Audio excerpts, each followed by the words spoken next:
आपकी संतान विदेश में पढ़ाई करना चाहती है लेकिन सफलता नहीं मिल रही?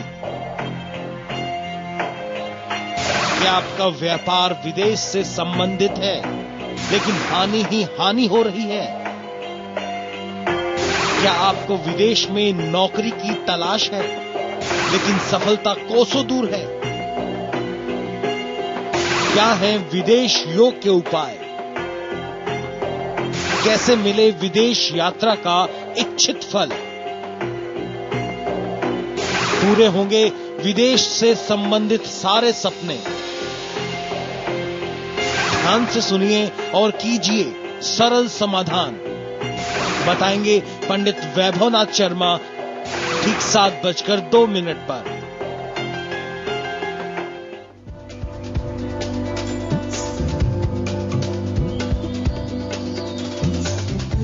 नमस्कार, सुबह के 7 बजने को है। मैं हूं पंकज भार्गव। आप देख रहे हैं हमारी खास पेशकश आपकी किस्मत। आज सोमवार है। कैसा रहने वाला है आपका आज का दिन और क्या कहते हैं आपकी किस्मत के सितारे, ये सब जानेंगे। हर बार की तरह स्टूडियो में हमारे साथ अब उपस्थित हैं जाने माने ज्योतिषाचार्य पंडित वैभवनाथ शर्मा। साथ ही इनसे ये भी जानेंगे कि कैसे मिले विदेश योग का फल। क्या आपके विदेश जाने का प्रयास आप अगर कर रहे हैं लेकिन उस किसी भी काम में सफलता नहीं मिल पा रही, आप नहीं जा पा रहे विदेश में पढ़ाई व्यापार हर किसी का मिलेगा आपको समाधान। क्या है वो सोल्यूशन समाधान, ये जानेंगे हम पंडित जी से। लेकिन उससे पहले आज का पंचांग क्या कहता है? जी पंकज जी, आज का पंचांग है विक्रम संवत 2068 मास अश्विन। आज की तिथि है कृष्ण पक्ष की सप्तमी तिथि, सोमवार का दिन है। नक्षत्र है रोहिणी, योग है वृज, करण है विष्टि।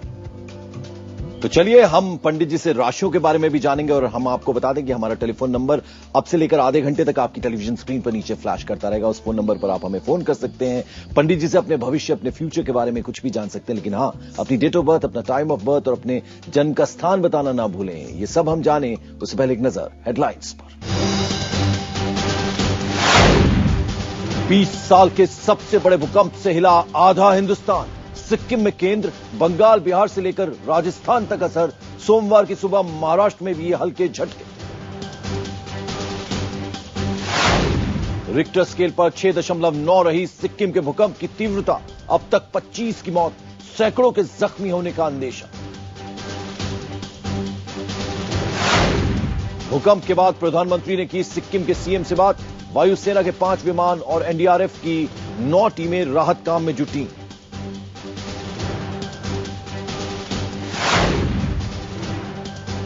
नेपाल, बांग्लादेश और भूटान तक दिखा भूकंप का असर। काठमांडू में भारतीय ब्रिटिश दूतावास की दीवार गिरने से 3 की मौत।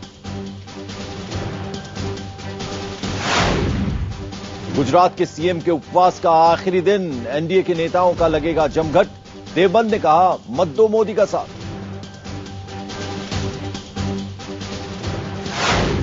और बीसीसीआई की नई टीम का एजीएम में ऐलान आज। श्रीनिवासन होंगे नए अध्यक्ष और संजय जगदाले सचिव।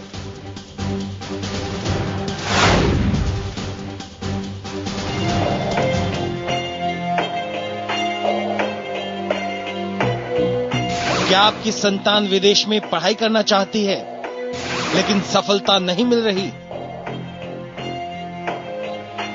क्या आपका व्यापार विदेश से संबंधित है लेकिन हानि ही हानि हो रही है? क्या आपको विदेश में नौकरी की तलाश है लेकिन सफलता कोसों दूर है? क्या है विदेश योग के उपाय? कैसे मिले विदेश यात्रा का इच्छित फल? पूरे होंगे विदेश से संबंधित सारे सपने? ध्यान से सुनिए और कीजिए सरल समाधान। बताएंगे पंडित वैभवनाथ शर्मा ठीक 7:02 पर। तो सबसे पहले हम आपको एक बार फिर से बता दें, हमारा टेलीफोन नंबर आपकी टेलीविजन स्क्रीन पर अब से लेकर आधे घंटे तक नीचे फ्लैश करेगा। 0120 नोएडा का कोड 2515341342। 2 नंबर्स आपकी सुविधा के लिए। अपना डेट ऑफ बर्थ बताएं, टाइम ऑफ बर्थ बताएं और प्लेस ऑफ बर्थ बताएं। उसके बाद फ्यूचर से रिलेटेड, भविष्य से रिलेटेड कोई भी सवाल आप पंडित वैभवनाथ शर्मा से कर सकते हैं। पंडित जी, आज जो बात आप बताने जा रहे हैं, यानी आज हर युवा जो है, जो पढ़ने में अच्छा है, उसे लगता है कि वो विदेश जाए, विदेश जाकर उच्च शिक्षा हासिल करे, वहां पर सेटल भी हो जाए, लेकिन भविष्य की संभावनाएं वहां लेकिन ये योग बनते नहीं है, क्या कारण इसके पीछे रहता है? देखिए, इसके पीछे तो ज्योतिषीय कारण सबसे पहले है। सबसे पहले आपकी कुंडली में ग्रहों की स्थिति क्या है। राहु केतु की दशा में या शुक्र के अच्छे होने की दशा में अगर आपको शुक्र की महादशा मिल रही है, अंतर्दशा मिल रही है, तो ऐसे यात्राएं हो सकती हैं। यदि आपकी कुंडली में राहु केतु की दशा मिल रही है, शुभ अवसर आ रहा है, तो आपको ऐसे लाभ मिल सकते हैं। और यदि अगर ऐसे योग हैं और उनका लाभ नहीं मिल रहा है, आपके निरंतर प्रयास करने के बाद भी आपको सफलता नहीं मिल रही है, आप नौकरी चाहते हैं, पढ़ाई करना चाहते हैं, या आपका विदेश से संबंधित आयात निर्यात से संबंधित व्यापार है, किसी भी प्रकार से आप विदेश से संबंधित हैं, या आप बार बार वीजा के लिए प्रोसेस के लिए अप्लाई करते हैं और आप रिजेक्ट हो जाते हैं, तो ऐसी परिस्थिति से कैसे बचें। और ये जो आपकी कुंडली में योग है, ये जो आपकी आकांक्षाएं हैं, आपकी उम्मीदें हैं, आप विदेश जाना चाहते हैं, क्या करें, इसके लिए बहुत ही चमत्कारी उपाय लेकर के आया हूं। आपको करना यह है कि शुक्ल पक्ष के पहले शुक्रवार से आपको ये उपाय प्रारंभ करना है। लकड़ी के एक पाट लेकर के उस पर लाल या श्वेत वस्त्र बिछा लें। मां लक्ष्मी को स्थापित करके आप वहां पे देसी घी का एक दीपक जला लें। ध्यान ये रखना है कि आपको ये प्रयोग पश्चिम मुख होकर के ही करना है। एक दक्षिणावर्ती शंख आप मां लक्ष्मी के समक्ष वहां पे स्थापित कर लेंगे, या अगर दक्षिणावर्ती नहीं मिलता है तब उस परिस्थिति में आपको सामान्य शंख लेना होगा। उस शंख के ऊपर आपको केसर घोल करके स्वास्तिक बनाना है और मां लक्ष्मी को स्थापित करके, जैसे मैंने बताया, उनकी आराधना कर लेनी है। उनकी और इस शंख दोनों की आराधना कर लेनी है और पंचोपचार पूजन करके उनको आप कुछ अपने क्षमता अनुसार आप भोग अर्पित कर सकते हैं। और उसके बाद स्फटिक की माला से जो मैं मंत्र बताने जा रहा हूं, इस मंत्र का जाप करना आपको बहुत अच्छा लाभ दे सकता है। यह मंत्र इस प्रकार है: ओम अनंग वल्लभाय विदेश गमनार्थ कार्य सिद्ध्यर्थे नमः। इस मंत्र का, ये चमत्कारी मंत्र है, इसका प्रयोग आप पुनः एक बार सुन लीजिए, इसका उच्चारण एक बार सुने। ओम अनंग वल्लभाय विदेश गमनार्थ कार्य सिद्ध्यर्थे नमः। इस चमत्कारी मंत्र को आपको 5 दिन तक लगातार, कम से कम एक दिन में 11,000 जाप कर लेना आपको बहुत अच्छा लाभ दे सकता है। अगर आप मान लीजिए कि 5 दिन में मिलाकर के इसका 11,000 जाप कर लेते हैं या 24,000 जाप कर लेते हैं, तो आपके जीवन में जो भी विदेश यात्रा से जुड़े हुए बार बार बाधा आती हैं, जो भी आपके कोई भी ऐसा कारण बन जाता है, वो कारण दूर होता है। और जब आपका ये 5 दिन का अनुष्ठान पूर्ण हो जाए, तो आपने जो मां लक्ष्मी और जो शंख को स्थापित किया था, जिस भी कपड़े पे, जहां मैंने बताया कि आपको पाट पे उन्हें रखना है, आप उस वस्त्र पे उनको उठा लेंगे और उसकी पोटली बना करके अपने पास रख सकते हैं। आप कहीं तिजोरी में रख सकते हैं, कैश रखने के स्थान पे रख सकते हैं। आप अपने साथ इनको रखेंगे, अपने प्रयोग के सामान में रखेंगे, तो निश्चित तौर पे जो योग बार बार बन के कट रहे हैं, वो योग दोबारा बन जाएंगे और आपको विदेश से संबंधित बहुत अच्छा लाभ मिल सकता है। चलिए, हमें बहुत से दर्शक जो हैं हमें फोन कर रहे हैं, हम उनसे बात करना शुरू करें। उससे पहले राशियों के बारे में भी जान लेते हैं। एरीज यानी मेष राशि सबसे पहले। मेष राशि वाले जातक लोगों के लिए आज आपका दिन शुभ फलदायक सिद्ध होने वाला है। आज के दिन भगवान भैरव की आराधना कर लेना, विशेषकर भगवान भैरव के बटुक भैरव स्वरूप की आराधना करना आपको लाभ देगा। तो आज ओम बम बटुकाय नमः मंत्र का 108 बार जाप करना आपके लिए उत्तम हो सकता है। वहीं वृषभ राशि वाले जातक लोगों के लिए आज आप पूर्व निर्धारित कार्य में सफलता प्राप्त कर सकते हैं। तो आज के दिन जो आपने पहले से नियोजित किया है, जो प्लान कार्यक्रम है, उसके अकॉर्डिंग चलिए, आपको लाभ मिलेगा। काले कुत्ते को एक इमरती देना आपके लिए बहुत शुभ होगा। वहीं मिथुन राशि वाले जातक लोगों के लिए उदर या मस्तिष्क पीड़ा की आपके साथ आज समस्या रह सकती है, स्वास्थ्य संबंधी समस्या रह सकती है, तो अपने स्वास्थ्य का ध्यान देना आपके लिए बहुत ज्यादा अनिवार्य होगा। महामृत्युंजय मंत्र का जाप कर लेना, कुछ योग, कुछ व्यायाम, प्राणायाम का सहारा लेना आपको लाभ देगा। तो पंडित जी, अगर आप इजाजत दें, बहुत से दर्शक जो हैं वो आपको फोन कर रहे हैं, आपसे बात करना चाहते हैं। रीटा है दिल्ली से, हमें फोन कर रहे हैं। रीटा जी, अपनी डेट ऑफ बर्थ, अपना टाइम ऑफ बर्थ और फिर आपका सवाल। हेलो जी रीटा। हेलो, राम पंडित जी।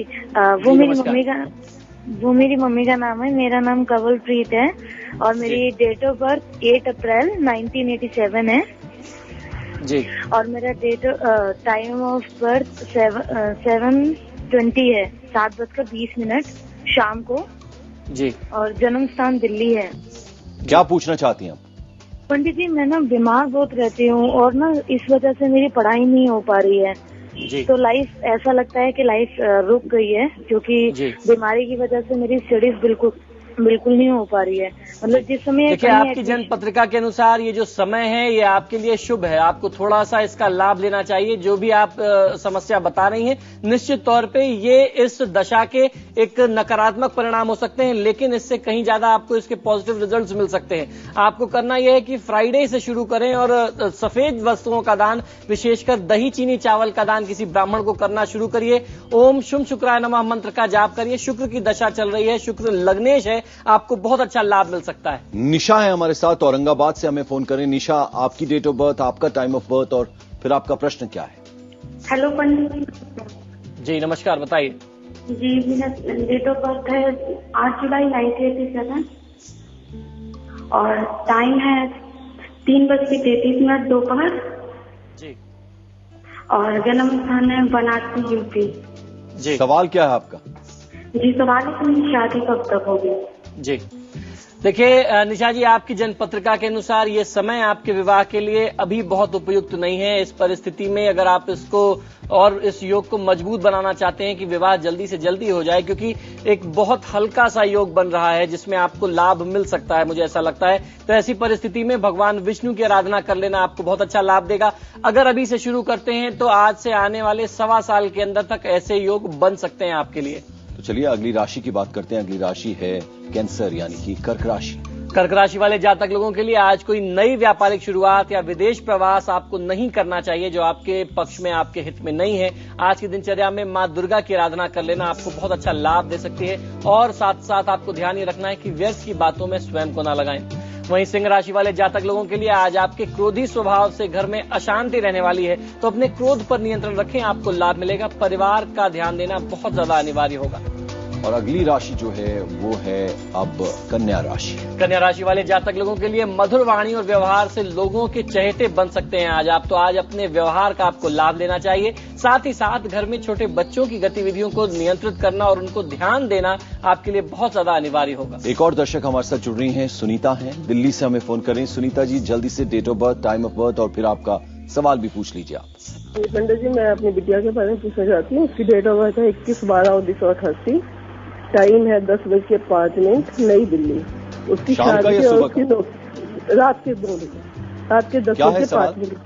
हाँ, उसकी शादी और उसकी नौकरी के बारे में पूछना चाहती हूँ। मार्केटिंग में जाना चाहती है, तो वो नौकरी उसकी लगी थी, पीछे उसने छोड़ दिया, फिर मार्केटिंग में कर रही है। उसकी कब तक स्थायी नौकरी है और शादी कब तक, शादी के योग कब तक है? देखिए, इनकी जहां तक नौकरी की बात है तो ये समय इनकी नौकरी के लिए बहुत उपयुक्त समय है। राहु की महादशा में केतु की अंतर्दशा, कार्यक्षेत्र में परिवर्तन, जैसे आपने बताया कि मार्केटिंग में जाना चाहती है, एक जॉब इसने छोड़ दिया है, तो वो समय, ये परिस्थितियां इसके पक्ष में है। अगर ये थोड़ी सी हनुमत आराधना कर लेती है तो बहुत अच्छा लाभ मिलेगा। एक गोमेद धारण करना ऐसी परिस्थिति में आपकी बेटी के लिए बहुत अच्छा हो सकता है। जहां तक विवाह की बात करें तो विवाह का योग अभी थोड़ा सा विलंबित है। मुझे ऐसा लगता है कि उसमें थोड़ा कम से कम 2 साल का समय लगेगा, लेकिन ये समय कार्यक्षेत्र के लिए सर्वोत्तम समय, पूरा लाभ लेना चाहिए। अगली राशि जो है वो है लिब्रा यानी कि तुला राशि। तुला राशि वाले जातक लोगों के लिए व्यापार में अप्रत्याशित आर्थिक लाभ हो सकता है। तो आज का दिन आपको अपने व्यापार पर कंसंट्रेट करना चाहिए, ध्यान देना चाहिए। मां काली की आराधना करेंगे तो निश्चित तौर पर लाभ मिलेगा। किसी गरीब का अनादर न करें, उससे भरपेट भोजन कराएं। अब अगली राशि है स्कॉर्पियो, 8वीं राशि है वृश्चिक राशि। वृश्चिक राशि वाले जातक लोगों के लिए सरकारी काम में सफलता मिलेगी तथा मित्रों और स्नेहीजनों से आपको लाभ मिल सकता है, उनसे आपकी निकटता और बढ़ेगी। तो आज का दिन अपने मित्रों के साथ व्यतीत करें और उनकी सर्किल से, उनके साथ से, उनकी प्रेरणा से आपको लाभ मिल सकता है। पंडित जी, बहुत संक्षेप में मैं जानना चाहूंगा, कल जो विपदा आई थी हमारे देश के ऊपर, जिस तरह से भूकंप आया था, क्यों इस तरह के योग बनते हैं? हम लगातार दूसरी बार देख रहे हैं। इससे पहले दिल्ली में भी झटके महसूस किए। जी बिल्कुल, देखिए पंकज जी, अभी हम लोगों ने कुछ दिन पहले हाल फिलहाल में एक एपिसोड किया था जिसमें नीच के मंगल का प्रभाव बताया गया था। तो इस तरीके की चीजें कोई बहुत अप्रत्याशित नहीं है अगर आप ज्योतिषीय दृष्टिकोण से देखेंगे। और अभी हम लोगों ने कुछ समय पहले ही जो 2 एपिसोड एक साथ किए थे, जब एक पक्ष में 2 ग्रहण आए थे, तो उसमें भी ये चर्चा की गई थी कि इस तरीके की, जैसे आपने इतनी बड़ी घटना देखी कि जहां राष्ट्र एकजुट हो जाता है, राजनीतिक उथल पुथल होती है और उसके साथ साथ प्राकृतिक आपदाएं, इन सारी संभावनाओं से हम अब पीछे नहीं हट सकते और अभी तक आने वाले 2-2.5 साल तक ऐसी परिस्थितियां बहुत ज्यादा हो सकती हैं। चलिए, यहां वक्त हुआ एक छोटे से ब्रेक का। जब लौटेंगे तो 4 राशियां अभी और बाकी बची हैं, उनके बारे में पंडित वैभवनाथ शर्मा से हम जानेंगे। फौरन हाजिर होते हैं, कहीं मत जाइएगा, देखते रहिए आपकी किस्मत।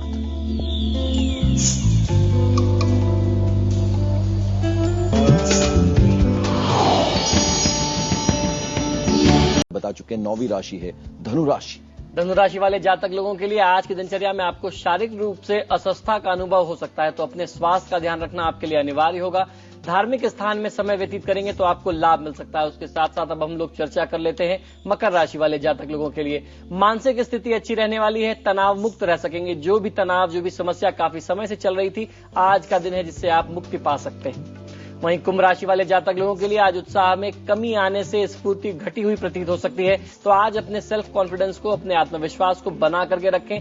काली वस्तु का दान करना, विशेषकर काले तिल और काले कोयले का दान करना आपको बहुत अच्छा लाभ दे सकता है। और अब आखिरी राशि की बारी आती है। आखिरी राशि है पाइसियन यानी कि मीन राशि। मीन राशि वाले जातक लोगों के लिए कार्य क्षेत्र में उच्चाधिकारियों से सावधान रहना पड़ेगा। आज की दिनचर्या में आपको लाल वस्तु का दान करना लाभ दे सकता है। आत्मविश्वास में कमी न होने दें। चलिए, इस तरह से हमने 12 राशियों के बारे में पंडित जी से जान लिया है। अंत में आपको मैं बता दूं, हमारा ईमेल आईडी, हमारा ईमेल है kismat@network18online.com। अगर आप पंडित जी से बात नहीं कर पाए तो आप हमें ईमेल कर सकते हैं। अपनी डेट ऑफ बर्थ, अपना जन्म का समय और अपना जन्म स्थान बताएं और फिर अपने फ्यूचर से रिलेटेड कोई भी सवाल आप पंडित जी से कर सकते हैं। पंडित वैभवनाथ शर्मा आपके ईमेल के जरिए आपको इसका जवाब भी देंगे। पंडित जी, आप हमारे स्टूडियो में पधारे, बहुत बहुत शुक्रिया आपका। यहां हम ले रहे हैं एक छोटा सा ब्रेक, लेकिन कहीं मत जाएगा। ब्रेक के बाद भी IBN 7 पर खबरों का सिलसिला चलता रहेगा लगातार।